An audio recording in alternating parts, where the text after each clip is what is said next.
It's almost like it's All right, touch. you are right. Hey, great, thank you. Good morning. Today is Friday, May 3rd. Well, after 9. This is meeting Tenant Natural Resources and Energy.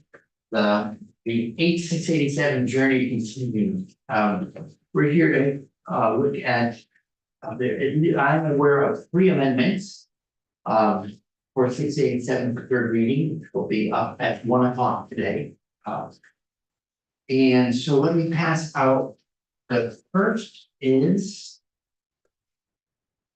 Right, the first is an amendment that, a purely technical amendment that. I'm walking with Senator Von Hinsdale. And it addresses. Just a couple loose ends that came up upon post reading the end, so.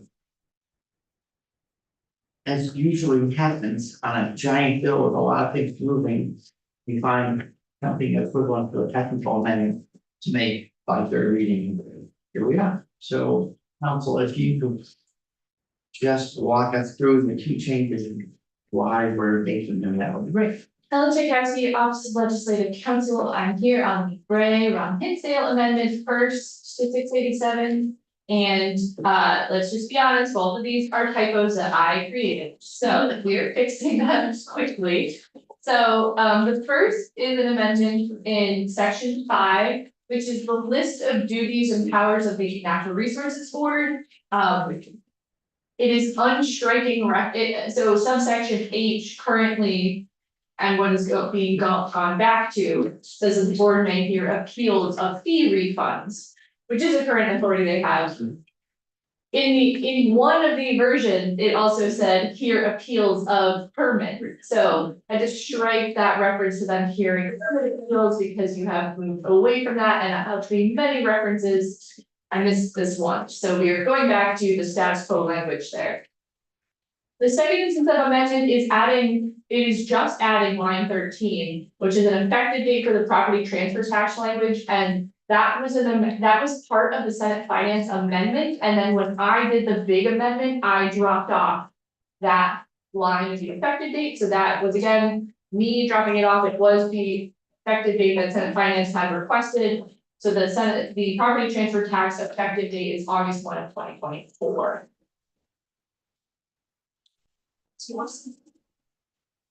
Here. So the other two things that are listed in the effective dates was mostly just to line things up. So the only change is re-adding back the effective date that I dropped. So. So the strike was just a remnant related to repeal. You've already been able to hear appeals for Fee refund. fee refund. And that was expanding that to other appeals, and now we're going back to fee refunds. Yes. I'm sorry, I was dealing with this a little bit. The other one was, so the effective dates, Just number 5. just number 5. That is the effective date that finance had approved, but then I dropped it when I moved the effective date section. Commissioner Bolio said, if you would give us 8 weeks, we could get this done, so it got pushed out from 7-1. 8 weeks instead of 4, so that you see change coming, okay. So lines 10 and 11 are not a change. Are not a change. The only change is the August date Yes. and the restoration of the original scope of action for appeals at the NRB. Great. Good. To be super precise when making a change to amendment.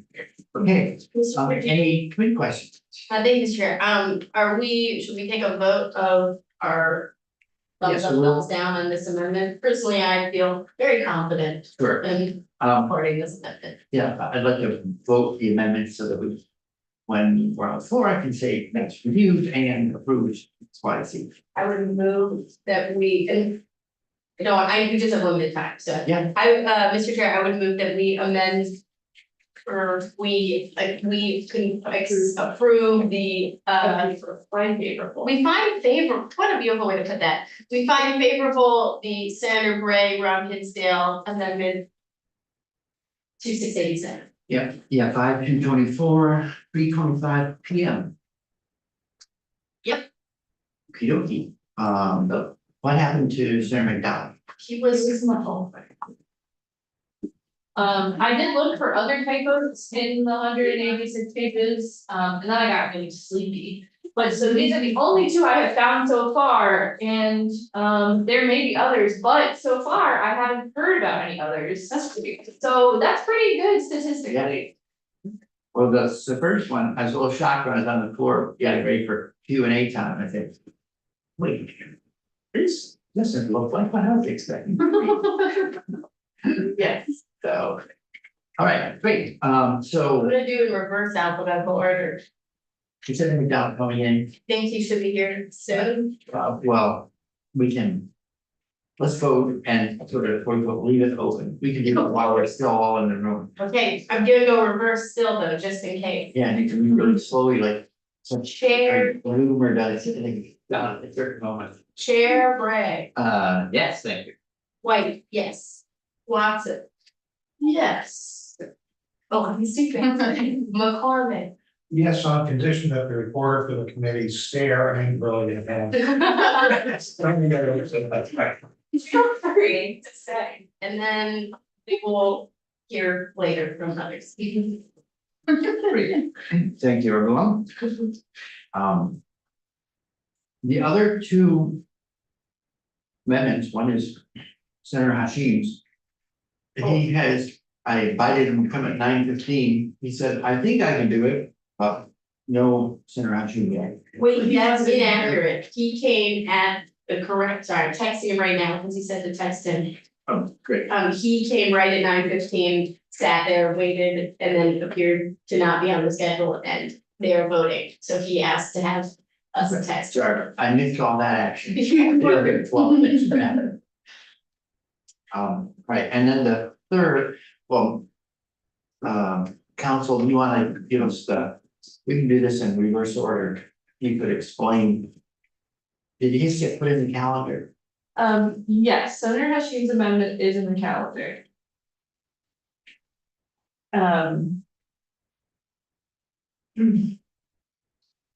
So. Senator Hashim's amendment is a very small language change to section 60. This is the language on the aspirational goals for the environmental division, which they will make decisions on permits. Here he is. And so the bill currently has that there should be a hearing held within 60 days of filing and then a decision within 90 days following the close of the hearing.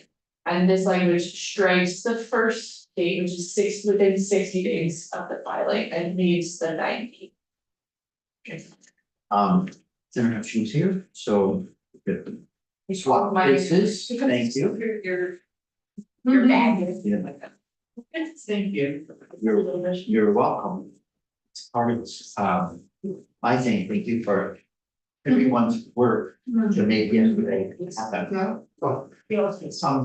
Good, thank you. Okay, good morning, thanks for coming in, jumping back, our schedule's a little tricky this morning. No problem. If you could walk us through the problem you saw and the solution you're proposing, that'd be great. Sure, so for section 61, I think I've walked in just as it was being explained, but there's that first half of that section which says that there has to be a hearing within 60 days of filing the appeal, and it's in most circumstances that's going to be impossible. And so I spoke with the chief superior judge, who also spoke with the environmental division judges, also spoke with a couple other attorneys who practice in environmental court.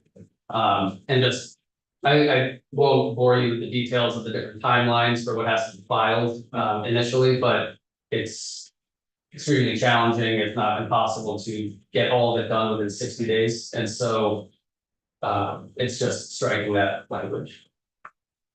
That lead in language, so can you read it to us as it were? Sure. Now read without that. Sure, so it will say, It shall be the goal of the environmental division to issue a decision on a case regarding an appeal of an appropriate municipal panel decision under 24 VSA chapter 117 within 90 days following the close of the hearing. And the 90 days is fine, that's current policy for all the divisions. Okay, thank you. Thanks for, I know we've been talking off now for a week or something. Oh, yeah. And thanks for chasing all that down, speaking to those judges, figuring out the real world logistics that. It's great that we have an aspiration of both, and it's also good for us to know how not to follow them up, Yeah. put them in a bad place. I'm keeping my fingers crossed, this is the least controversial or least controversial amendment. I don't know what else we have on the docket. We just did the technical. No, we just did the technical. Oh, okay. But yeah, real. I was like, shoot, they write it. Any questions for Sarah Hashi? Yeah, thank you. Do you want me to? Thank you for that. Chair, I would move that we find favorable the amendment presented to us on 687. I don't have the draft. So I don't know if it's copies. If we You have guys, to do you still need anything? You No good? one's gonna say, Right. thanks so much. Yeah, thank you. Take care. Council will rejoin us. Good. Need like a shelf or something, you know. Maybe we can just cross-reference, the calendar. Yeah, I mean, you can say the point one, but then she's amended if there's one. Great. I would move that we favorably accept the amendment draft 1.1 from Senator Hashim on 687. Any further discussion with council, anything you want to point out? We sort of got only halfway through what you were gonna say before he showed up. No, he covered it. I do think there was a real concern about whether or not 60 days was actually possible. Okay, Chair Bray, yes. White, yes. Watson. Yes. McCormick. Yes. And now we go working, Senator Donovan. So we'll find out. He's been in the room, I'm not sure what's transpiring, but we'll keep going. The third is, amendment from Senator Chittenden, I have them to come at 9:30. All text. And it is language that I looked at with you from, Representative Pratt here. Language related to tracking housing activity in the housing market. So. This has all happened overnight. Yes, I did not draft that. I did, so I don't have it. But I don't know that anyone. Senator Chittenden, my understanding was that he was requesting an amendment, and I don't know that he formally did that. Well, but so also, it's not just me, it's John and Kirby, so I do think potentially you have the wrong draft there in the chair. It's happened. For the housing. Yeah. Like, So John may have drafted. Mark's in there too. Can you hear him? It's not hard.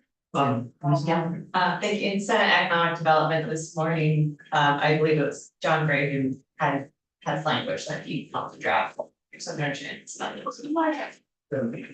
Mr. Tucker. Peter Tucker with the realtors, it is on the economic and housing site. I'll be the, as a formal amendment. Yeah. Okay, great, thank you.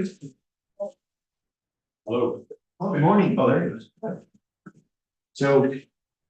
Thanks for your email. I'm just going to, I don't know if you've already been, both committees are. Trying to stay in sync on offering amendments. There was a joint amendment we went through yesterday. Understand you have amendment. We've had some conversation. Not in depth about particular language you have, but so if you could just explain what you were thinking about and. And walk us through the language, that would be great. Thank you for your time, and this one, from the outset, I have no interest in bringing this forward, y'all don't want to see it in the bill, so I just think this is great language and the really good work your two committees have done has taken on so many different topics. And the way this was presented to me is, seems like everybody sees this as a very reasonable thing to do that wouldn't cost any money, but I just want to make sure it didn't slip through the cracks, and if there's real reasons to not include it, say let me. But from everything that's been presented to me is this makes sense. So what I understand this to be, this was brought to me from a representative in the House that is a friend who put this in the bill, got it passed, it was over there, and again, just drew my attention to the fact that it wasn't in the, so far, the final makeup. That friend is right behind. Can I just pause to clarify? So Representative Krasman, your bill with this language in it passed the House and is now in Senate Economic Development. Yeah, it was section 8 of our flood disclosure bill. So when pieces were moving around, different pieces were taken from different bills, and this one I felt kind of Yeah. flew Left through behind. the cracks and, yeah, so that's what happened. Okay. No, so, sorry. Great, if you could just give us the big picture, since we don't have it in front of us. Big picture, apologies, not have copies for you, is that I also understand that my regional planner, Charlie Baker, is very supportive of this language. It basically takes what's currently in law from Act 100, or S 100, whatever the act was, from the last section, the home bill. Which has this statewide housing need assessment with targets, and it just adds some additional clarity. Some timelines and some specific measures. I profess in the area of business of the university, and one phrase that I always like to say is you can't improve what you don't measure. Peter Drucker's very common management framework, and that what you measure matters. And so what I see in this is just an additional measurement tracking or asking the division of housing and community development to just expand upon what the measures are going to be, how they will look to what timeline there will be, and should those measures that they define in advance not be met, to develop pathways or plans in order to rectify those. I understand this comes with support from regional planners. And again, I'm under the impression it does not cost anything, so there's no cost to the budget. It really is just allowing us to get greater clarity on how to keep track of our housing goals and to develop and monitor our progress toward them for a limited period of time through 2030. Being that Rep. Krasnow is here as the chair, I'd love to have her fill in the gaps on anything I poorly missed. I welcome that opportunity. Well, thanks for both being here. And can you run copies for everyone in the committee? Thank you. We'll be made a little noisy and a little slow. We talked about and considered importing this language into the bill 2 days ago, but because we had said no more ideas, like stop, enough already. We added in order to close out that amendment. And then asked the RPCs, and they said, well, we're starting to collect data more and more, and because the concern was not only, it's easy enough to get data from the NRB, how many folks filed for a JO, that's the tip off for them, the priority housing projects going. But we didn't have any way to see, well, we're just doing duplexing or quadplexing by right. How many single family residences got turned into accommodations or whatever, dwellings for 4, and all that other kind of activity. And I would love for us not to be here a year from now saying, because I feel it coming already. People will be saying, we need more Act 250 exemptions because we need more housing. And the housing crisis and fix is gonna take a long time. And it will be great to have better data so we can see, we're talking about it all session. We turn the thermostat, the room start to warm up. Now we're turning the thermostat quite a lot more. And before anyone has to turn up the heating more, I'm below those have data. So that's my own personal take on kind of where we're at. And Representative White, I- Representative White, I think my only question is like, since I don't have the language, I wanna know what section it's in. Yeah, okay, so it's not my section, cause there's a piece in, like, in part of my section that looks at municipal and their access to certain housing data. But I don't know if that this is different, but this is in section 93, so we actually we haven't considered this as a section that we're reviewing as a committee necessarily. No, Looking at this. sat with council and said, well, maybe we could use this language since it's already was well formed, you know? I'm And then it supportive. was just like harboring our own agreement, not to add stuff. If you've been down to economic development, I think.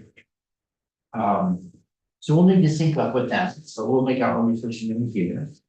And, Ms. Krasna, do you want to say anything more about Ms. Krasna about the, you know, what's going on and how you saw this as a way of tracking, providing better data and filling a data gap, that kind of thing? Yeah, so for the record, Rep. Emily Krasnow, South Burlington, Chittenden 9. So I serve on the General Housing Committee, upstairs, and so, you know, I have had my first part of this session and while we were working on different bills. I had met over the summer with many stakeholders, both in my community and across the state about a real need for I also, speaking of business, I have a little bit of a business background too, and I really felt like it would be important to have real data and metrics guide our work in the next session. And so we can see if we are meeting the goals that we intend to, if we're not, how we could change that based on legislation from any side. This is also a government accountability bill, so it really keeps both the administration and ourselves accountable, and it's transparency for our constituents and for the legislature to see the real numbers. I know that there are a few different projects in Chittenden County where they have, you know, talked about the real need for these things and these metrics, and it was a broad coalition of folks that worked together to help get this bill drafted and folks, you know, bipartisan support in the House. I know we have Attendance too. yes, we had bipartisan support for this bill because it doesn't cost any money, so everyone loves that, right? And it also just adds accountability and transparency across all sectors and will really help guide the work we do in the housing committees and your committee as well, since you do the land use jurisdiction. On line 8, page 1, it says upon publication of statewide housing needs assessment setting up a statewide sort of pursuant to 24 VSA. So this is there is existing language that, in other words, there already exists a statewide housing needs assessment. Right. And can you just say a little something about how long you've been around, how is it, you're amending it to make it more specific, deliver better data. Right, I wish John Gray was in here right now, who can probably talk about the legalese of that a little better than me. But basically, you know, the argument that we are doing this, this really is a tighter set of goals and targets and information. And it mandates in statute that we need this, so it keeps them accountable to actually produce that. Whereas right now, they're not required to disclose these numbers and data under the current statute in that bill. So it's kind of in addition to last year, but really requiring the department to give us that information. Are they, so as you work on. And we haven't gotten any yet from them. Okay, I was just gonna say, have you asked for data and not gotten any? I personally haven't, you know, in our committee, we've worked on things on that, but we haven't seen the data that I felt could really show us how we're doing to address the housing issues right now. And so yeah, it's housing accountability. So sure, and in terms of when you were developing, taking testimony, and passing this out, Mhm.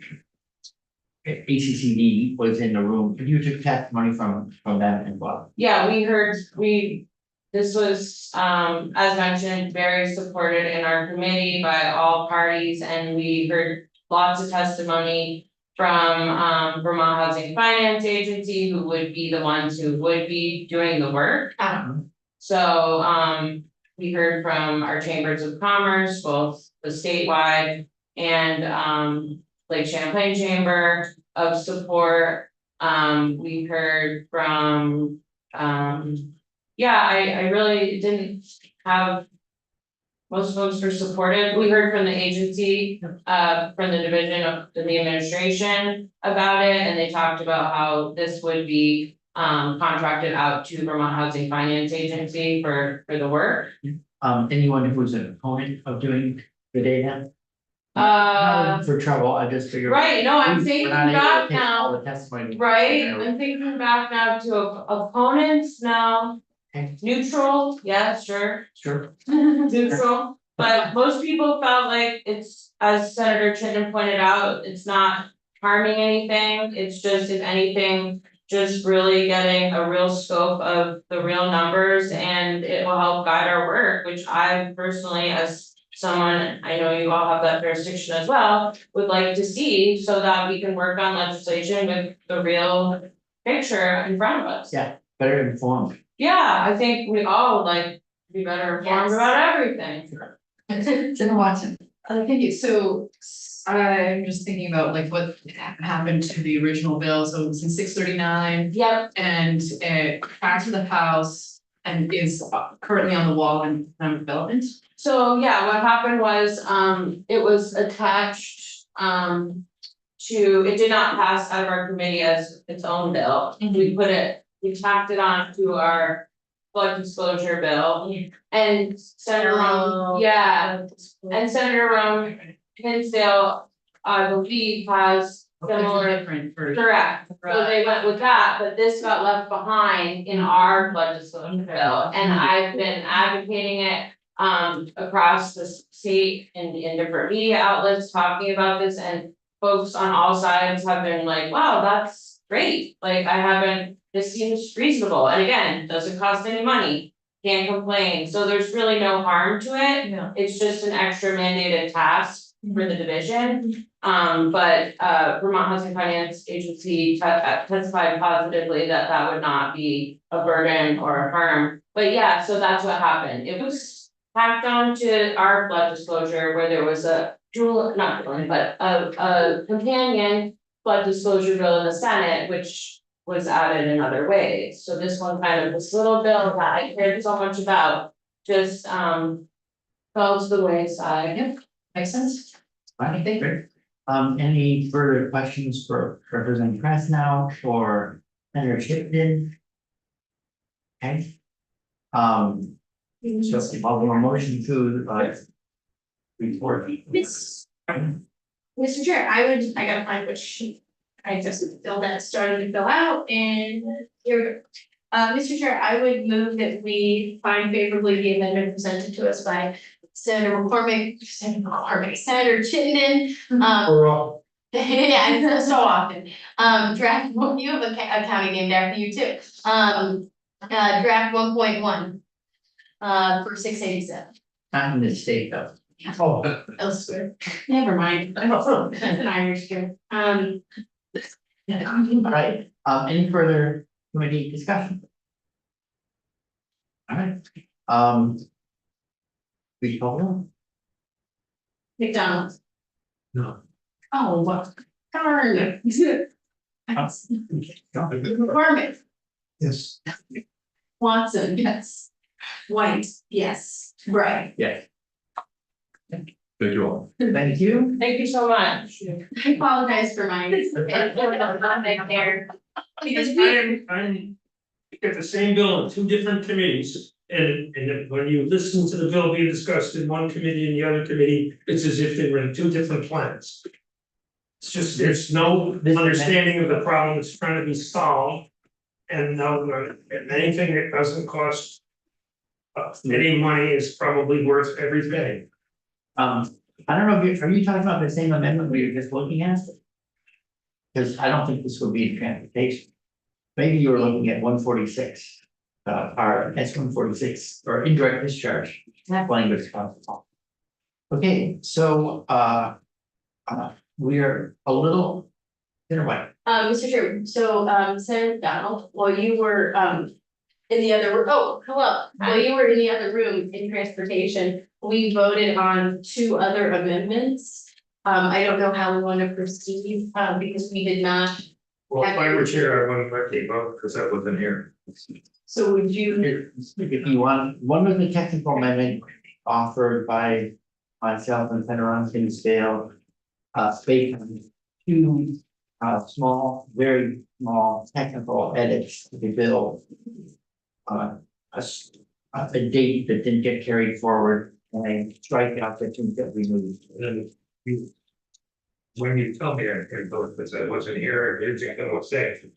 No. Technically, correct. So we'll just do that. Comfortable, not having, okay, this year or not having voted. okay, I just wanted Okay, to, so we'll close it out as 401 thank you, I just wanted to, for those. I take my clerkship very seriously. Yeah. I appreciate it, because later on, the record is helpful. Senator, while the committee was deciding whether or not to wait for your help, I restrained myself and did not mention your long history of angrily not letting other people vote. Well, you know, you already, no, because you always get outvoted, but you always make a point that you shouldn't. Wow.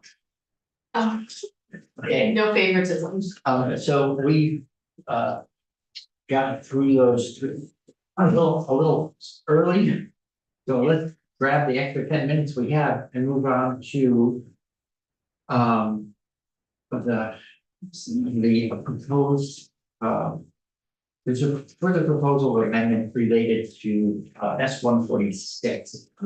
And I'm just looking for the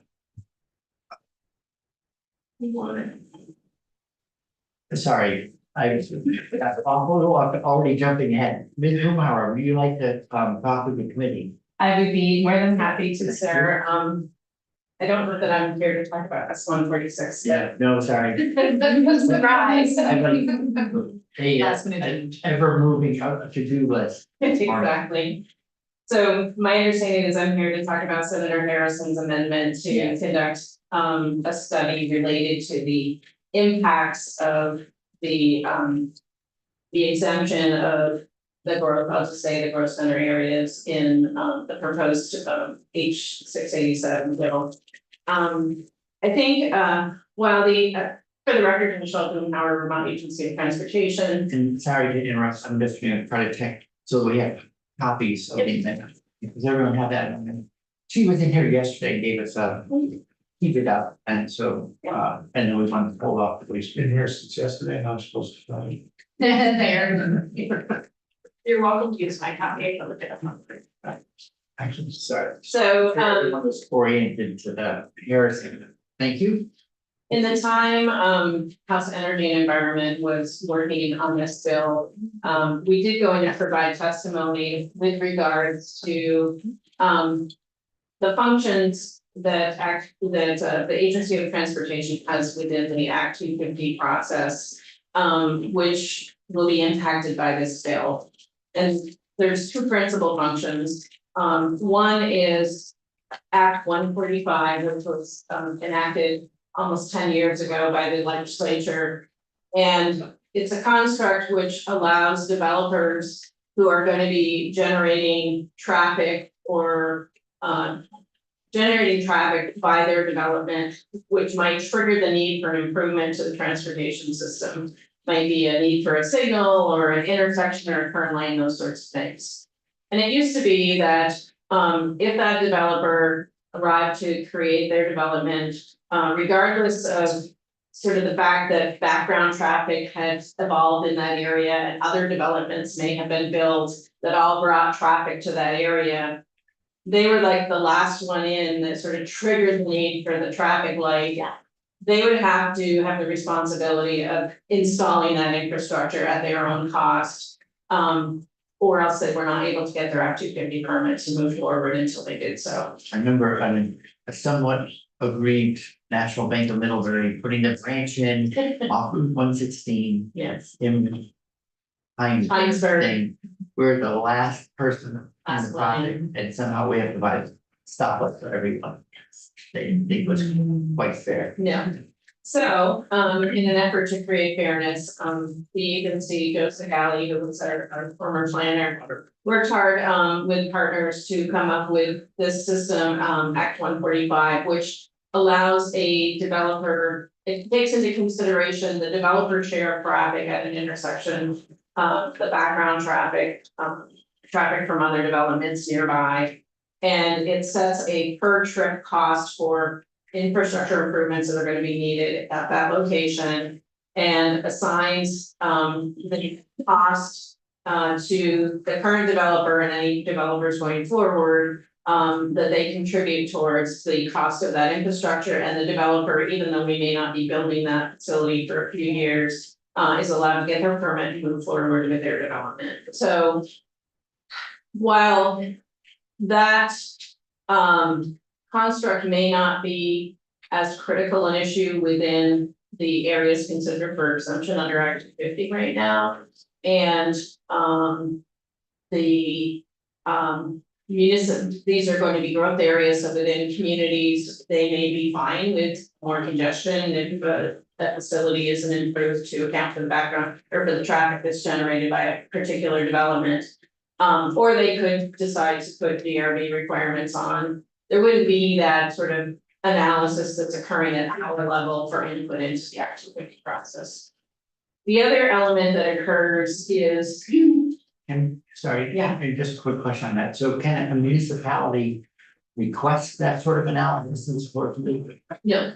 They would be requiring the developer to do the traffic analysis and impacts analysis as part of their application process. And that's what we require too. We just analyze what the consultant's engineer has prepared. Right. Well, and I think, so you're addressing one of the things we've been trying to manage in this as we delegate authority to municipalities, to what degree will it be, we've said. Good planning is good planning, can happen at any level. Well, the beauty of Act 250 is it's a well-defined process for trying to ensure good planning and. So my take is that, I mean, the need is that without Act 250 involved in projects. Which would bring you into the process.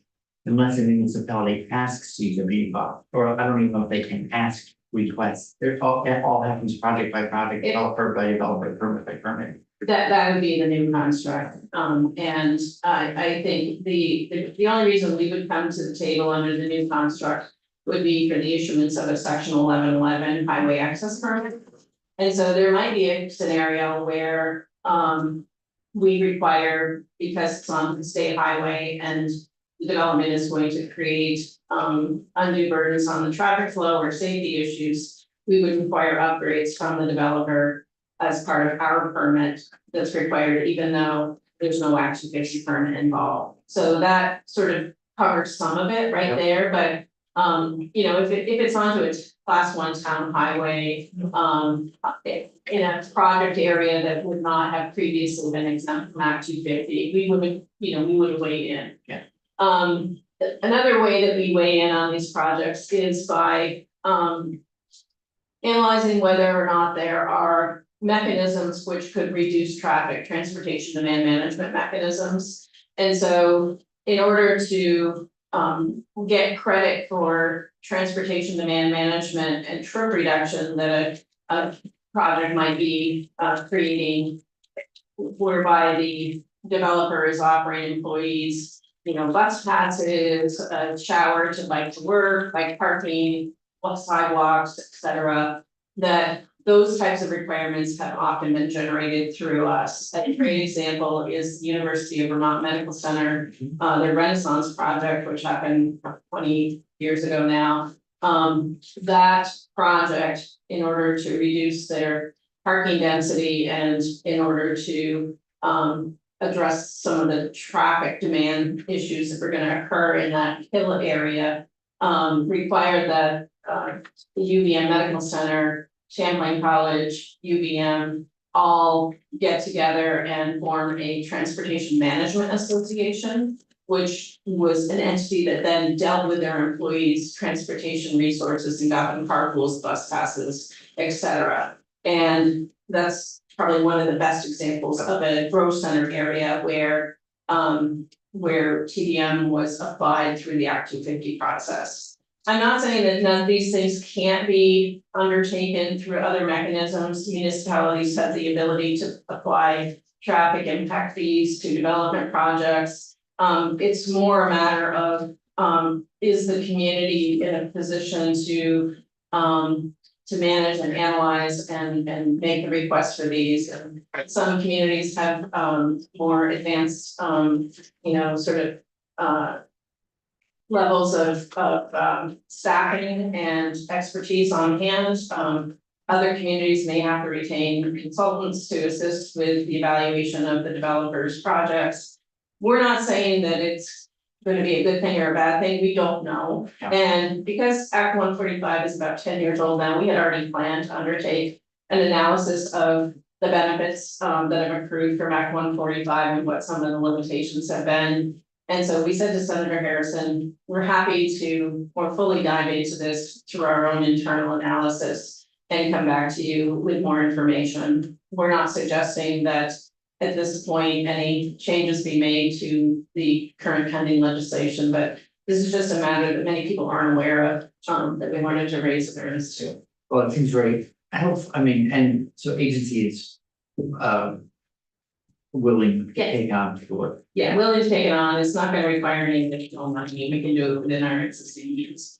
It seems very helpful to not have a potential negative consequence of failing to think carefully about transportation in the next, when if Act 250 is getting out of the business of managing some of these projects. Senator White and Senator Watson. Thank you, Mr. Chair. Thank you, Commissioner Blumenauer. It's lovely to see you in this room, and thank you for leaving, and I'm sure you have to go back very soon. But I do appreciate this. I'm just a little, so Senator Harrison, did she bring this point to you, or was this caught? Where did it get caught, I guess? Well, we raised it in-house energy and environment, and there didn't seem to be a concern or interest in taking up any discussion around it further than the one testimony we provided. Senator Harrison recognized that, and this was an area that I didn't sort of hone in on specifically, but there are cases where Act 250 requirements lead to investments in public transit agencies, and in her case, Akimo Mountain has a specific requirement in their permit. Now, that wouldn't come into play under this proposal because it's not in an exempted area, so that would not be a problem. I think the example of the what is now the Chittenden Area Transportation Management Association, CAPMA. And we have one in our area. too, Yeah, so I they're think around, yeah, Dartmouth, Hitchcock has a similar construct, that it would be incumbent upon the community to make the requirements that led to that application. And I know for Stone Mountain Resort, well, I'm not sure if it's an Act 250 requirement, we do in our public transit entities provide services to manage traffic demand on the mountain road during the ski season, and the mountain has to participate in that. So I think Senator Harrison mainly caught this because she became concerned that there might be impacts to public transit agencies from a funding perspective because of the lack of Act 250 oversight in some areas, but I just don't know because we haven't analyzed it. Thank you. I'm very supportive of this amendment. I realize that it came to us kind of in a weird way, so I appreciate kind of the historical, how did we get here? I do hope in the future, as we continue to look at housing policy, although it feels like transportation is separate, it's actually almost, they're so connected. And I don't know if you had an opportunity to review the rest of the bill as AOT, but there's lots of good stuff in there around complete streets and smart growth. So this amendment feels like it only adds to some of the policy positions that we've kind of outlined in the bill.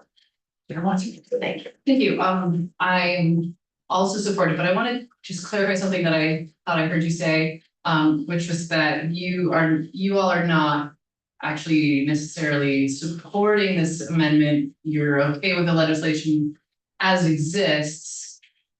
And you would be comfortable doing this work even in the absence, more or less, of this bill. We're not going to do the work in the absence of the bill. What we're Okay. going to do is we're gonna do our Act 145 Okay. analysis. But I did indicate to Senator Harrison, we would be willing to sort of add this on to better understand the implications if that was, if we were directed to do so. Okay. And it's not that we are unsupportive or supportive of the underlying bill itself. We were just wanting to bring forth this potential implication as a consideration that folks may not have awareness of. Thank you so much. Any further questions for the room? Anyone else in the room here to speak on this? Just very quickly, Brian, Keith, from that Resource Council, Thank you. speaking up because I am on the witness list because I was invited to come. I support the amendment. We have spoken with Senator Harrison in another issue, really unrelated to Act 250. There is some uncertainty with regard to what authority municipalities have to require transit facilities or support through the local review process. So this would clarify that and give specific authorization to municipalities to consider support for transit as part of the development review process. And for that reason, in addition to all the reasons that Michelle Blumenauer said, we support these amendments. Thank you. And thanks for anyone, Ken Watson. Sorry, I was just thinking through the practicality of having a municipality collect basically like impact fees for transportation. And I could picture, well, this might not be in here. I just want to say this out loud, I guess. That I could picture it being I'm not sure how to say this. That a municipality holding the feet to the fire, but like collecting fees like this could be, I can picture it being challenging. And I wonder if. I mean, that would be like having a way of managing whether projects move forward or not. No, well, Like, yeah, well, I think I'm just gonna hold on to that thought. And see what the outcome of this study is, and just wanna acknowledge that, Keep our eye on. it's something to keep our eye on, and like, I would be interested in how municipalities feel about going after such fees, and I'm sure that that is possible. It's just, I would love to hear that feedback from them when it's time. They currently have that authority to collect impact fees, and not many communities do. I actually worked on the city of South Burlington. It Yeah. does have a transportation impact fee Right, program, and it does have some complication to it. This would look at what the alternatives are for managing that, so. yeah, I see a lot more discussion about this happening in the future. Well, it sounds like your report will. Yeah. Help us when we get to that. Anyone else in the room? We do have a sort of free flowing agenda where amendments are showing up that I didn't know were gonna be showing up. Okay, Do we want to take a vote on this? yeah, there's no further, thank you, Mr. Chu, Ms. Blumenauer. Thank you. If there is no further discussion, and I think we could move to, this is the Harrison amendment, Senator Harrison was in here yesterday. Everyone should have a hard copy. Hard copy is. You can borrow paper. The study that Agency of Transportation will undertake in consultation with the housing and community development and others. Related to this whole issue of managing transportation impacts related to development, since that were anticipating a universe of projects going forward without Act 250 addressing the issue on behalf of the community.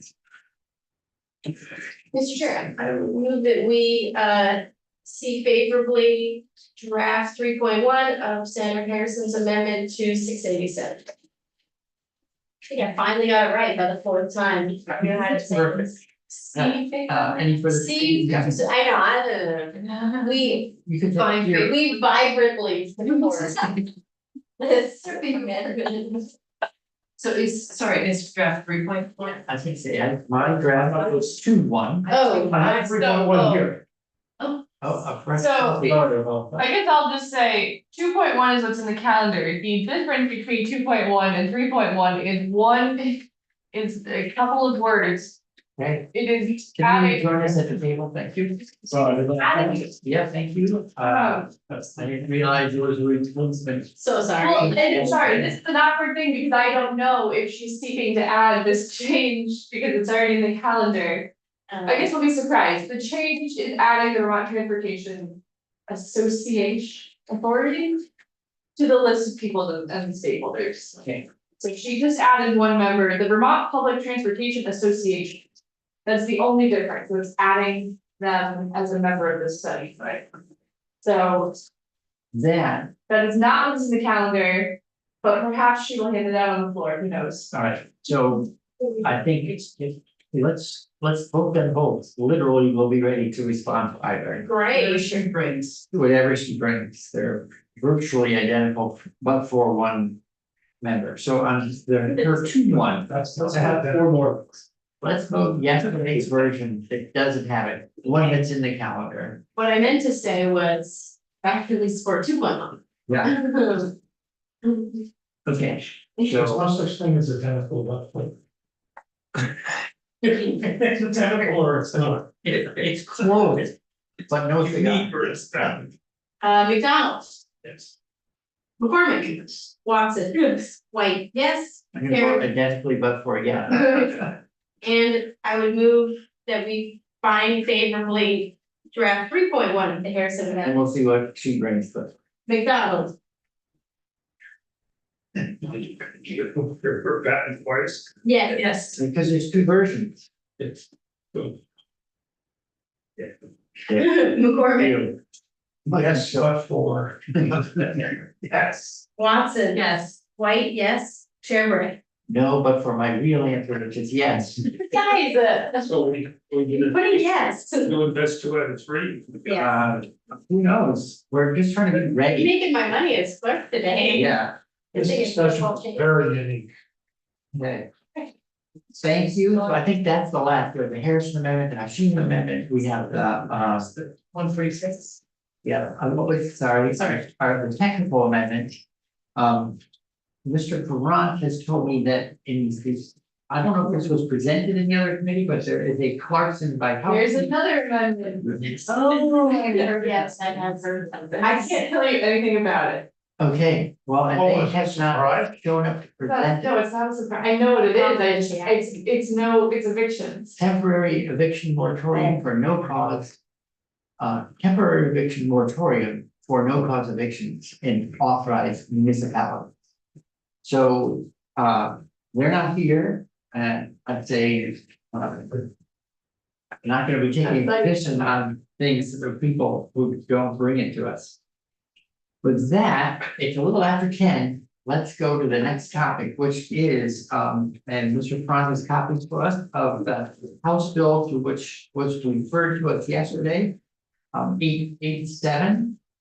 877. Okay. So, trust mention, Mr. Franz, not me, on the number. Oh, trust me. Thank you. Oh, yes, referred to us. So, the reason this got referred, I made a request to Senator Starr to send it to us because there is a section in here. I haven't seen the whole thing before, just the excerpt.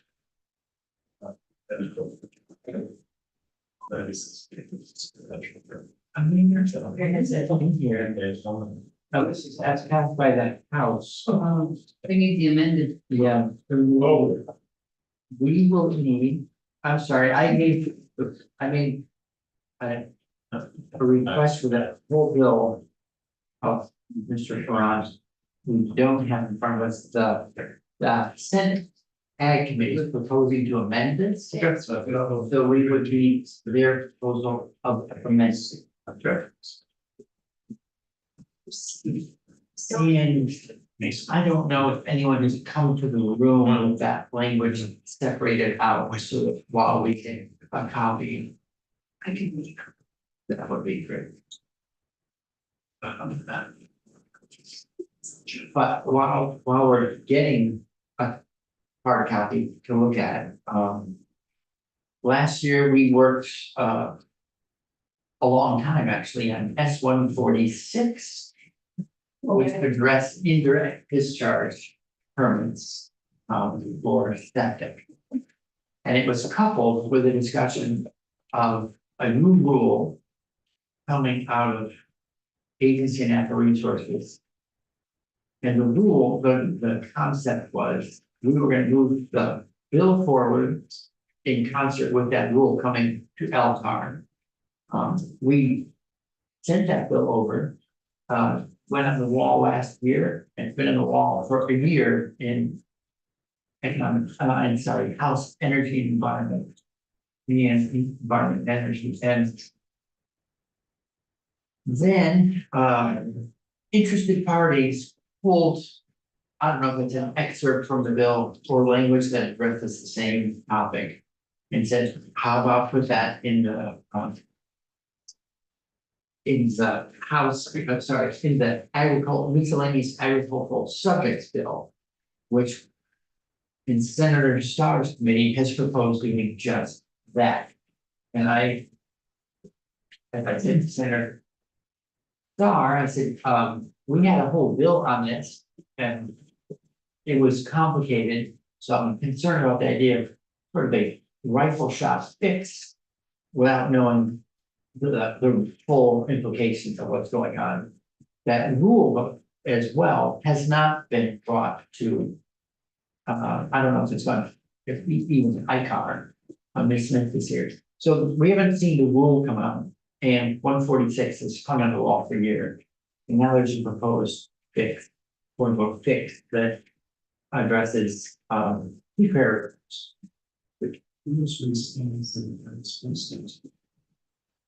Okay, let's see if just got it there before. Yeah, thank you.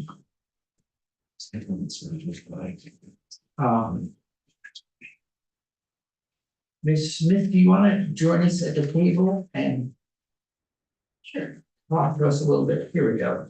So yes, please, if you could run copies for the instruction here, that version. So in a moment, we'll have hard copies of the full House Senate proposal amendment includes the discharge language. That brings us here together again. As always. Good morning. Good to see you again. Yes, We remember we get from back. We remember you from the 2013 era. Yeah, for the record, my name is Hannah Smith with the Agency of Natural Resources. And as I understand it, the language that was proposed, the current amendment that's proposed is a modification to 10 VSA 1259. So it's a minimal adjustment that would currently the language, I don't want to try and recall it from memory, but essentially prohibits discharges of more than 1,000 gallons to Class A waters. And this would maintain that prohibition for anything that was reclassified as Class A prior to, I think the date's July 1st of this summer. But then moving forward, there would be no explicit 1,000-gallon prohibition. The agency supports this amendment. The idea is that this is a land use regulation that has no direct nexus to the actual water quality. On-site wastewater permits that are issued pursuant to Chapter 64 are not discharge permits. they are not discharged to surface waters. So imposing this land use prohibition at this point has chilling effect on reclassification efforts in larger watersheds without having a direct positive impact on the waters themselves. I'm having trouble following the conversation because we're using words that seem to mean that. I mean, what is a discharge in the dictionary? A discharge is a release of something into the water. Okay. So we have places where something's being released in the water, if we choose not to call the discharge. No, not to my knowledge. So, well, then I'm confused.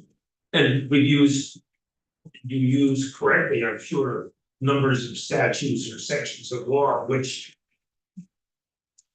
my brain is connected to the same thing that my iPhone's connected to, so I have to go back and I don't know if that means. Well, one thing that would help, I'm sorry, Chairman Talbot, I didn't have this ahead of time for all of us.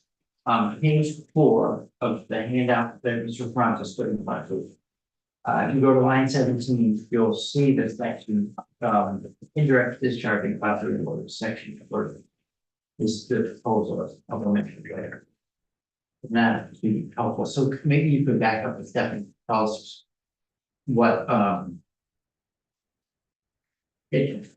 think when people first hear the term indirect discharges, it sounds a little confusing. It's typically an infiltration to groundwater. It's not a direct discharge to surface water. So if you have a septic system Mhm. and then the leach field puts out rainwater or whatever it is by the mixed processing.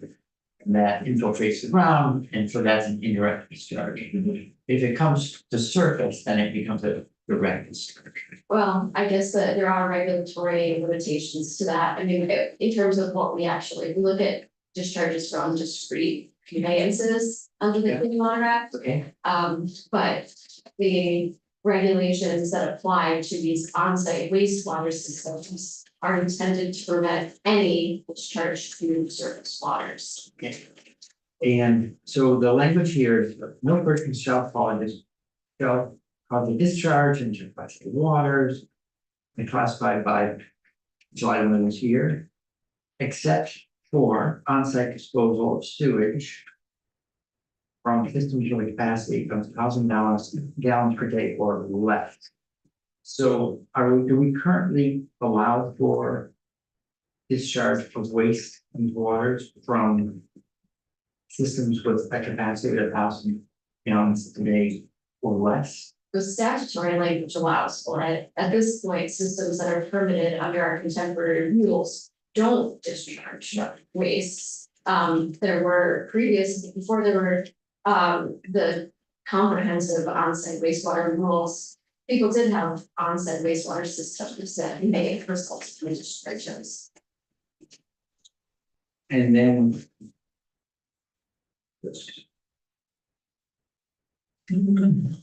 Okay, and then there's a strike on the next page, there's either completely exempt from or comply with, and instead of environmental protection rules.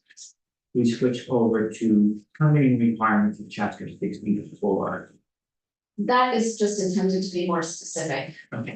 The on-site wastewater rules are.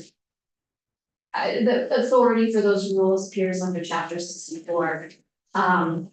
The next sentence is for receiving permit according to 1263F, which is technically the permitting regime that applies to indirect discharges. The terminology is confusing because these are all indirect discharges, but historically that has meant a discharge from a system with a capacity of greater than 6,500 gallons per day. These are larger systems.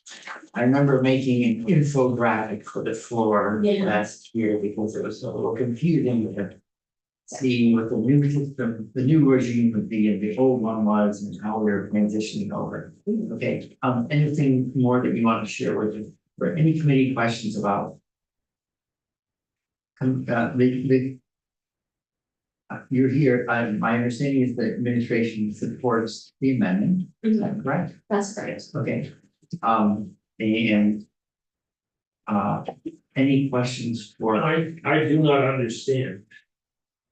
How much sewage is permitted or not permitted to go directly into waters today, and how this amendment would change. What is permitted or not permitted today. Technically, the statutory language permits discharge is from systems of up to 1,000 gallons per day. Regardless of their contents. Well, it indicates that it's from on-site septic systems. But a system that has a permit would not discharge. I think that, I apologize if that's sort of convoluted, I'm sure you didn't.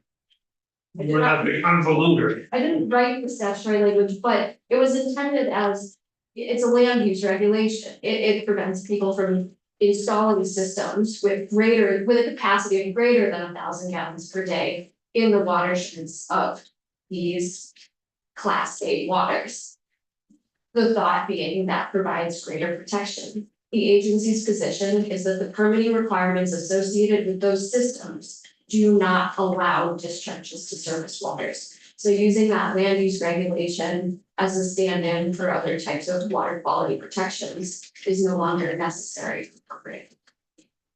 And I think our give about all that way last year was to say, okay, we were gonna be comfortable with systems that performed, they were whatever, well engineered and for something like 7,000 gallons a day. I think that was the threshold. And that was gonna be, okay, we were gonna rely on a well-engineered system and move away from the arbitrary 1,000 gallon cap. And my understanding about the attraction of the 1,000 gallon cap was it had sort of a backhand. It imposed a backhand limitation on the scale of development, because I forget what. Maybe you could remind us, how many gallons a day, if you want to have a 2-bedroom homes or something like that, you need capacity for? I believe that it's approximately 450 gallons a day for a 2 to 3 bedroom house.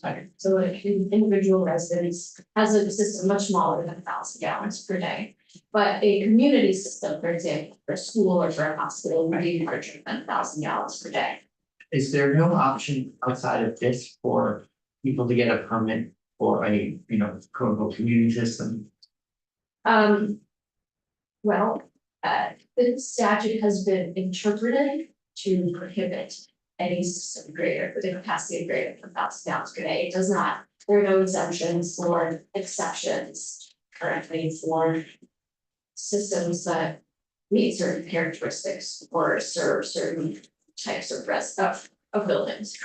Okay, Mr. McCormick, and then let's hear from some of folks on both sides too.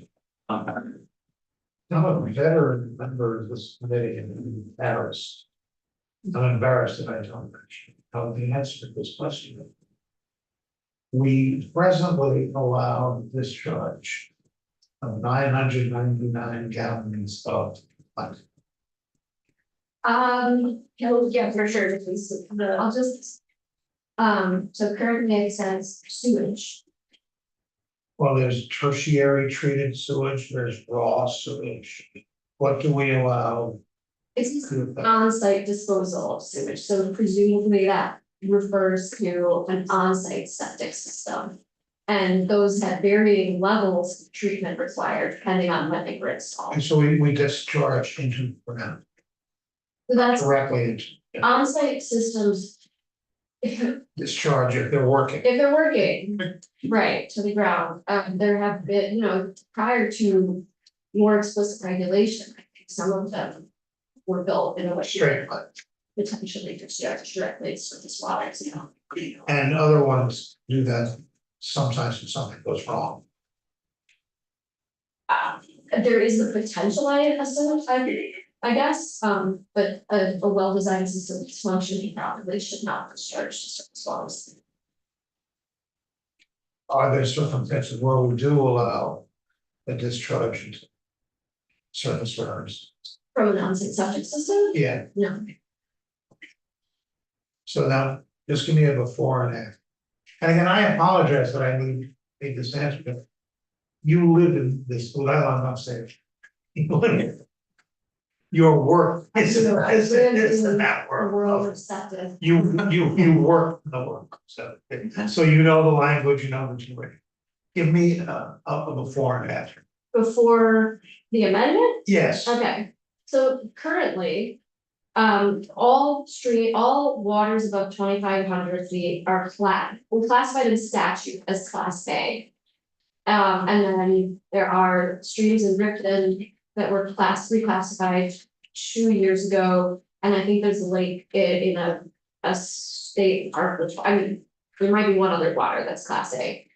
And currently. No on-site wastewater system can be built in the watersheds of any of those waters that has a capacity of more than 1,000 gallons per day. it can be built, that's less.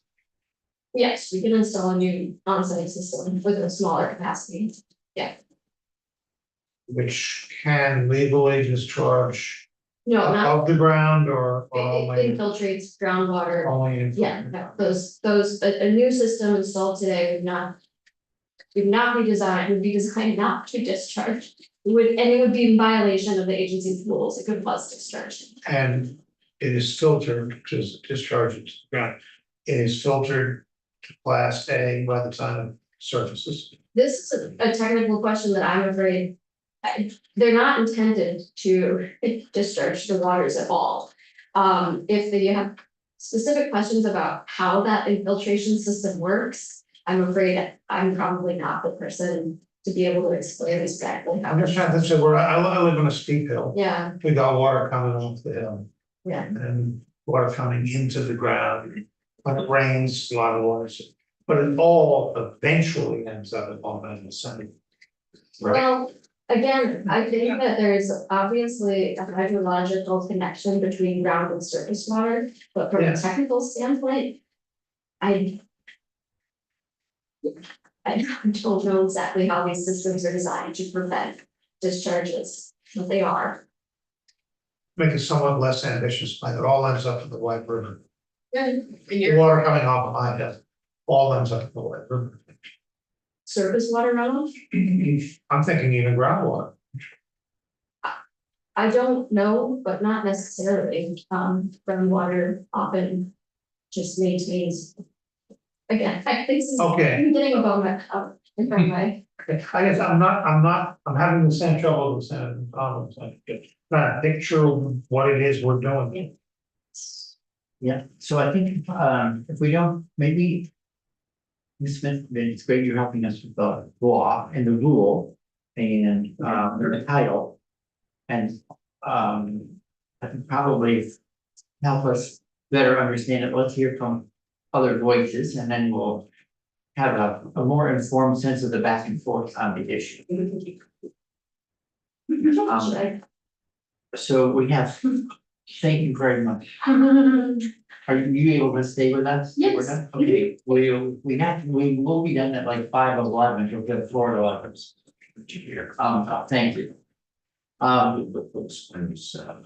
Mr. Rogan, and let me just double check, because I invited a number of people to come in, I'm looking at time. Mr. Overstreet. We do it together, if you want. Yeah, sure. Do you want to come up together and Mr. Carpenter, do you want to pull a third chair? I will pass it and defer to my colleagues, Mr. Chairman. Okay, Yes. yes, sir. These questions that Senator McCormick were asking were questions I wasn't wise enough to ask. It's asked. The regulations that deal with how much goes into the ground were written by people who spent a lot of time, people like us, who were members of the legislature that spent a lot of time making the decisions that they made. And they went into the details of understanding how it works. Yeah, And us a year ago. Yeah, I wouldn't say us a year ago, for myself, I wouldn't say that. I remember years ago having arguments on this subject. And having going into great detail. But when we get to the end of the legislative session and we're asked to change things that we have, that have faded in our memory, because it's the end of the session and we have to get out of here. And they're described, things that are described as B 2004. I don't know what the hell we're talking about. And we're not putting in the time and we're not obliged to relearn what we have forgotten over the years. And then we're told the names of the people who recommend this. And some names have more power and influence than others, and some organizations who lobby us are held more favorably than others. When we make a decision on allowing more to go into our waters, what are we basing it on? Well, so the reason this bill is in here is because I have a concern about this proposal, so I'm not in this sort of emissive mode of saying anything goes. We don't understand it and it's fine. I had to go through a certain amount of formal effort to have this bill formally referred here. So it's here and we're vetting the proposal, and I think my own take is I don't feel comfortable well enough informed to say, oh, now I understand that this is a sound idea, consistent with what we did a year ago in great detail, and then I can't remember all the details either. Thank you, you are articulating the same discomfort that I have, it's not based on, that I can be one side or the other, I don't know. Right. So we're trying to be prudent here, and that's why we're taking testimony. And I would say, without any prejudice, if I'm not confident that this is a good idea, by the time we're done, I would say, then I would be opposed to moving forward and wandering into a territory of unintended consequences. But I said that I was open to the idea of being educated today and change my, get over any reservations I had. So that's where I am. So anyway, Mr. Chair, can I just ask procedurally, so this is an amendment that is not on a bill that we have in our committee. no, we have the bill because that's. We do have the bill, so we can choose to take it out and to amend the bill. We can propose an amendment to this bill while we have it. Okay, and we need. For instance, we might propose to remove the report of the Natural Resources Energy Committee is to strike section 5, whatever. Okay. And can I ask, when do we need to make that decision? Tuesday, we're starting today. We need to Okay. have a decision by end of committee on Tuesday. Okay, so we don't need to come up with something today. If No. folks have trepidation or fear, because we did rush through a lot of votes earlier, but that's not the situation, right? On this, if we need more time to think about it. Yeah, thanks for. Yeah, the amendments we did before that were more narrow, a lot of those were ongoing conversations and it happened, or they were purely technical, Yeah. fine. This But is this was a quote unquote big deal. And wanted to make sure that we had the time. The agreement was because we're so close to end of session that. If we're referred here, we were gonna get, the question is how we were gonna get the bill. It was sent in the most friendly sort of way, it was referred to us. Part of being friendly in return was we would make sure that we take action by close of committee on Tuesday. So we're not jammed up, but I wanted to jump in and at least get the ball rolling while we could. And we are meeting next Tuesday as a committee. Yes, ma'am. Okay, so is that the last Well, day? Well, today is officially our Yeah. last morning committee day. So, and I need to look at the schedule. I think we're actually starting floor next week at 10. I need to double check. We're going to an altered schedule. Yes. So I was gonna ask people about meeting prior to floor, which we don't usually do. on Okay, but we do have a committee meeting that we should plan to be in attendance, Yeah, and as soon as I know for sure next week's Senate schedule, I just need to confirm. and that's allowed. It is to allowed. meet, even though we Yeah. closed. Yeah. Thank you. Cool. Not, I don't know if it's encouraged, but it's allowed. I agree. Okay, so, Mr. Chair, I took a course before I came into the legislature on a legislative process. Yeah. And the professor, the teacher was a lobbyist. And his advice, what he taught was, the later in the legislative session that you propose a change, the more easily, the more likely you have to get it approved. And he said the sweet spot was the committee of conference. Because by that time, people are ready to go home. And you only have to get 2 people on each side. And if you craft your approach to that moment, that's where you have the highest batting average of getting stuff in that you want to get in. So I've always kind of had in the back of my mind that as you get to the end, you have to be, instead of that people will try and rush you, they'll try and make you feel as an obstructionist by trying to understand stuff. And that they will seek to ask us to do things that they don't believe they could have asked weeks earlier. So that's why it's just such an interesting time in the legislature when you're can't be in 2 committees at once. When and the people that try to persuade us in the last days know that. And and they play the game according to that. Right, I've heard people say that even better for the committee of conference is when the rules in Elkhart. Because now the legislature is largely out of the picture, other than that house. Let's switch each other another bad. So, I know that- and then let's go to our witnesses, because we need to learn something. I know the committee has pressed for time, So they don't already know. I know the committee has pressed for time, so I will not take time now. I would urge people to check with me when my conference committee story involves names like Bob Wood and Lisa Lucy. And it's a real good story. Right, Thank you. it might involve an MOU related to water quality being in 2 different agencies. Let's get back to sewage, to stuff that we really enjoy. That always, waste brings us together time and again. Good morning again, Mr. Groveman and Mr. Overstreet, so we're looking for like 10 minutes, so. So it'll be really quick and hopefully we'll have to come back. So, Director John Grogan, Policy and Water Program Director for VNC. I'm Mason Overstreet, I'm a staff attorney with Conservation Law Foundation. So let me just start and I'll be quick and I'll turn it over to Mason. So I just want to get some things in your head as you go away, because so VNC is strongly opposed to this amendment. Very disturbed to the point of Senator McDonald that we're seeing now at the last minute. This is the story that ANR is telling is not the story that we see in this. Short version, and I'll turn it over to my colleague to give you a short version, and we have time to get deeper into it, is that this is not about, this is what we talked about in S 11646 or whatever the bill number is. This is not purely about discharge of waste to waters. I think Council for ANR indicated that this is a land use control, and I think Mr. Chair, you said it was like a backhanded. I don't think it's backhanded. I think it's front-handed.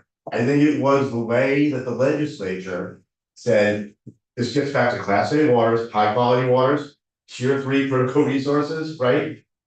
It you know, a couple of decades ago, the legislature was like, we need to protect these waters. The agencies mandated to classify these waters. Right now, you know, the vast majority of these waters are classified, they are above 2,500 feet, so they enjoy Act 250 protection. But the new list of waters, which I think ANR has about 36 waters, and there are probably hundreds of other waters that qualify for Class A, will likely not be above 2,500 feet, or the majority of them certainly won't. So this is the only protection against intensive development in those watersheds. That is not an accident. The fact that you need the 1,000-gallon limit basically says you can't have large scale developments in these headwater sensitive watersheds, the very Tier 3 areas we talked about. And what we tried to do last year when we talked about S 146 is say, well, maybe we could lift this to deal with some of the nuanced issues that come up sometimes about community systems, which are legitimate issues. But we need to replace this protection with something else. And so I've been in here all session saying, well, maybe tier 3 is one way to do it. Maybe if these were tier 3 areas, then Act 250 would apply, and it could be development review, and we can make sure we're not developing in a way that's degrading these waters. But without that, and we know tier 3 is not coming into play for several years. We have nothing else but this, and it is really disturbing that A&R would come in at the last minute, the senator's point, and say, let's pull the only land use protection that we have for our most pristine waters and replace it with nothing. And so that's the short story, and then I'll turn it over. Well, and just one thing, I want to be careful. I don't think A&R actually brought it forward. My understanding is that another. Well, they supported it this morning, and that was the first I heard that, so. Okay, I'm not talking about support or not support, in terms of how the language is in the building. My understanding is a member of the House brought it to another committee. And just for the, so this came up yesterday, so you've been running around the building dealing with this issue. And I remember I was here yesterday morning, so I had to run upstairs. So the result of that same exact division, 9-2 vote against in House Energy and Environment, the amendment was withdrawn. Okay, so that's what happened yesterday. So now we're here today, and this was in Senator Ron Hinsdale's amendment. So it's just popping up, like one of my colleagues said, finger weed. And we're running around, Senator McDonald's point, trying to deal with this at the last minute. We need to have more discussion on this issue. We're very disappointed that we haven't had more discussion about S-146 and the rule. But we have not talked to A&R about that for a year since the adjournment. And the rule that we talked about last year was significantly stronger than it is now. So the rule in play is actually The same rule that not the same rule, not the same. in partner. Yeah. So anyway, I want Mason to get a chance. Right, Senator Watson, you want to ask? I will let Mason go, and then I have. Are you sure, Senator? Yes. Okay, I think I'll add a few more remarks, and I think just a contextual flavor would be good. I'd first like to say, Senator McDonald, your anecdotal story about your professor is one, both accurate and poignant, because again, just like Mr. Groveman said, it is this exact situation. And I think the language before you, what's really interesting is just to do kind of a contextual background flyover. Last year, this committee deliberated for multiple weeks, almost a month, about S-146. And at the heart of it was the language that you see in this amendment, which basically is 2 sentences lifting this 1,000 gallon per day prohibition. I think I would zoom out, and this is how we kind of laid it out for the committee upstairs, House Energy and the Environment, is that, you know, the history of this language is that in the mid-80s, 1984, in the same vein as Act 250, this language was enacted. And it was enacted in an attempt, but a very effective attempt, to prevent harmful development in sensitive areas on a landscape that is all near and dear to Vermonters, right? And we can say, yes, is it kind of a bizarre or archaic land use tool? All of that we can put aside as far as we debate the policy, but I think here before the committee, it's been very effective. Right now, the Vermont landscape is changing before our eyes. Yesterday, I told the committee upstairs just an anecdotal story about my drive on the way to the State House and seeing multiple 10,000 square foot homes go in on the landscape in what should be Class A waters that don't currently have protections, which is the relevance here. I think. How do you build 10,000 square foot home and stay in the 1,000 There's- gallon zone? That's a great question. I think here, just to echo what Mr. Groveman said, is a few things. Last year, when the legislature considered and started a conversation about lifting this prohibition, we strongly cautioned against lifting the prohibition without robust protective sidewalks, which this committee deliberated on and put into S-146. And I think we could all probably agree that S-146 got at that issue, but it was by no means perfect, and the House never had the chance to deliberate on it. What you see before you. Yeah, I don't know if the House can have a chance to deliberate on 146. Well, They've had it for a year. Whatever, sorry. I think the House did not deliberate about it, but I think the takeaway is that what you see before you. In our opinion, is a really bad last minute manic policy choice, which would have significant negative effects on the Vermont landscape without protective sideboards, right? So what you're saying is lifting the prohibition in a vacuum without protective sideboards. And John and I have not even gotten into anti-degradation and the connection of anti-degradation and that policy, which the agency, just to be clear on the record, there's an interim anti-degradation procedure.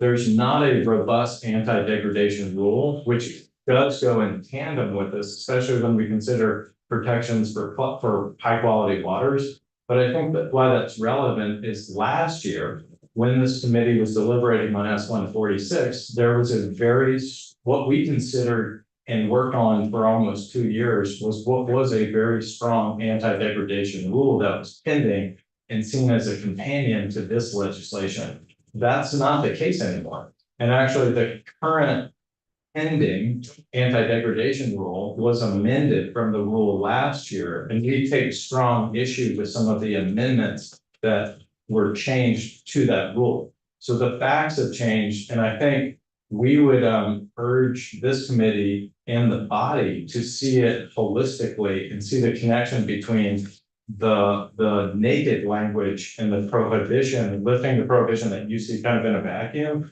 but basically take into consideration the linkage to anti-degradation. Well, without recalling the details, and it was a complicated and nuanced conversation, and this linkage to the rule. And Mr. Chair, if I could add one of the rules. Not as sort of strong a rule as, what we saw a year ago. I think if I could have one more point just for this committee. I think there's multiple policy rationales for lifting this prohibition. And one that this committee heard from and certain constituents is that there are camp owners on Class A waters or what could be Class A waters, which are prevented under the existing language from developing a community septic system. And I want to say that we're empathetic and sympathetic of that. But I think before lifting this language, again, we've got to ensure that they're protective sideboards. There's also the rationale of certain state parks or failing systems that can't actually implement or install new systems under this. And again, we're empathetic and sympathetic to that, but that shouldn't basically rationalize lifting again what's been a very protective and effective policy.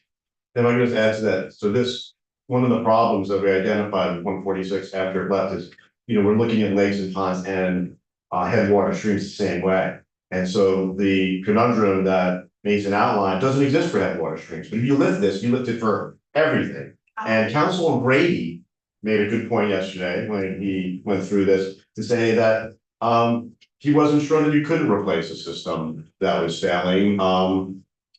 Because there was a whole different set of rules for that. Nobody wants to fail systems, but that is a targeted problem. And this is not a targeted solution. This is like rip it out for everything, for a headwater stream at 2,000 feet. That somebody wants to build a McMansion next to and can't, versus a camp on a lake with a failing system. So if Senator McDonald's point, if someone wanted to work all session on both having robust anti-degradation policy, narrowing this exception, looking at lakes and ponds differently than water streams, we were ready to have that conversation. Nobody approached us. Nobody came to have that conversation. No one came during the tier 3 discussion from the agency to say, hey, well, like this is related. They haven't been here generally and they weren't there. So that's why I'm super frustrated. At the very last moment to have to deal with this, which was really bad policy and would have I think intended consequences. I don't think they're unintended consequences that are bad. Thank you. So I agree. And I'm thinking about the options, and the obvious option is to just remove this. And I am game That seems like the simplest thing to do.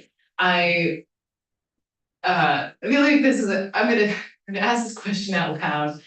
I don't know if it's. I'm gonna ask it out loud. That's a good way to start. Yeah, I really like, wanna know. should I say this? I'm gonna, I wanna just put out there, a separate potential path forward, which is instead of taking this language out, attaching all of S146.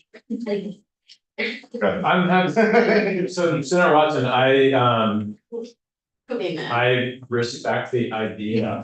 I would caution against doing that because even though I think what we learned from last year. This is just my personal opinion, but being a part of those conversations, I think we learned again, and I've said this multiple times and it's redundant. This is the single most esoteric, complicated issue of the Clean Water Act with anti-degradation. And what we learned after a month of deliberation was S146 was getting there, but there needed to be more dialogue. And S146 was by no means perfect and needed more deliberating and massaging. So I would caution this committee from moving forward with S146. I think what is interesting is the conversation yesterday in the House was encouraging from our perspective as advocates is that a lot of people are very passionate about this. And I do think that in a new session, we could all roll up our sleeves, work in tandem together. If the legislature again was interested in lifting the ban, thoughtfully think about what's the best way to do that. And most importantly, thinking about a strong anti-degradation rule in tandem with it and more robust protective guardrails in place of lifting the ban. We'd be happy to work with the agency. It's disappointing that we haven't had any conversations. All we saw was rule was drawn, rule weekend, we commented on it, and we haven't had any conversation. I think that's the way to do it. I wouldn't know, we really respected what the committee did on 146, but in the end, we still didn't support it because we wanted to go to the House and approve it. And that was even with the rule being stronger. And I would just note, just because having listened to the committee all on session, that the second most esoteric issue under the Clean Water Act, in my opinion, is combined sewer overflow. So you get to hit on Thank you for letting me float that idea. I am going to not suggest that we do that. I mean. Well, and the other piece was, so I'm glad you're reminding the committee, like we had said, we're moving it because we're on the way to a better answer. Yeah. And it has to go through that House and there'll be more conversation there. I regret that they chose not to pursue it. And maybe this means that if we pick this back up in January, since we'll be back. That we could, although I think I wouldn't want to start again if we didn't have a pretty solid agreement that it would be taken up, because They could start. we've had, there are 6 bills that we sent, one was rolled into another. I don't think we've received back any Senate bill yet. Yeah, no, we think there are And issues here. we're about to go home, so it's a little troubling. I think the other thing is that I think if you remove this provision, there's no incentive to talk about this anymore. There won't be discussions until the tier 3, which we're gonna do. We're gonna have hopefully the Act 2 bill passes. And we have the tier 3 stakeholder group rulemaking. This will come up there. These are potentially critical natural resources, but there would be no incentive for the agency to talk with us about anti-degradation if you take this provision out. So let me take the temperature of the committee. Art, do you have an interest in giving further testimony on this next week? I don't want to vote today. Let people think about it. We can, but I'm looking to see if there's people from whom you would like us to hear on this issue before we reach a final conclusion, take action. It's in a way. Mr. Chair, I would be happy to vote today to remove it. I understand that you just said you don't want to do that. We did receive an email, from, Pat Swayze that we might want to read. But I think at this point, I don't. Provided testimony last year. I think she represents the Vermont Lakes and Ponds Association. Federation. Federation. Okay, but I don't have anyone besides potentially just reviewing the comments made by Ms. Swayze, Right. Burgess. Anybody else? So, we'll schedule, another block of time. Perhaps to take more testimony, but certainly to take action, the committee comments. I'll give Senator, well, but we will have something out by Tuesday. And as I said, we wouldn't, obstruct the bill getting to the floor. We just needed to see this because it was outside the jurisdiction of the agriculture. Okay, thank you everyone for jumping in. I know we're on short cycles these days. We'll